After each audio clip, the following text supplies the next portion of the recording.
அனைவருக்கும் அஸ்ஸலாமு அலைக்கும் வரஹ்மத்துல்லாஹி வபரகாத்துஹு.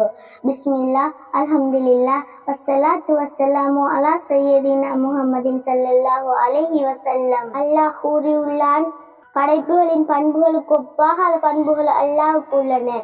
அத்தியாயம் வசனம் 60. புத்தியுள்ள பருவத்தை எத்திய முஸ்லிமான ஒவ்வொருவரும் கட்டாயம் அறிந்திருக்க வேண்டிய அல்லாஹ்வின் 13 பண்புகள் அவை ஆவன.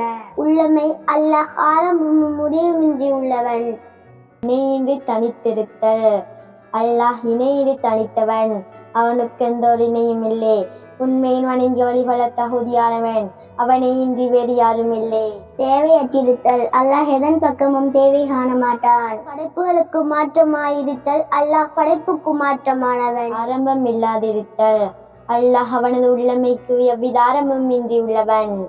முடிவின்றி இருத்தல், அல்லாஹ் அவனது உள்ளமைக்கு எவ்வித முடிவும் இன்றி உள்ளான். அவன் அழியவும் மாட்டான், மரணிக்கவும் மாட்டான்.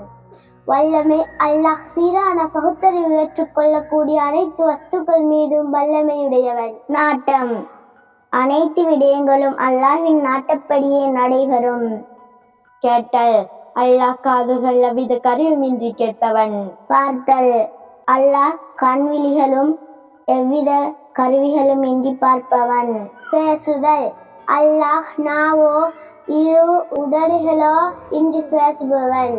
அவனது பேச்சு அரபு பாஷையாகவோ அது அல்லாத ஏனைய பாஷையாகவோ இல்லை. அவனது பேச்சு எங்களது பேச்சுக்கு மாற்றமானது. மரணம் இல்லாதிருத்தல், அல்லாஹ் மரணம் இல்லாதவன், அவனது மரணம் இல்லாத தன்மைக்கு உயிர் தன்மையோ சடத்தன்மையோ உள்ளமையோ இல்லை. அறிவு, அல்லாஹ் உலகில் உள்ள அனைத்தும் உண்டாக முன்பே எந்த ஒரு ஆசானின் உதவியுமின்றி அவைகளை நன்கறிந்தவன்.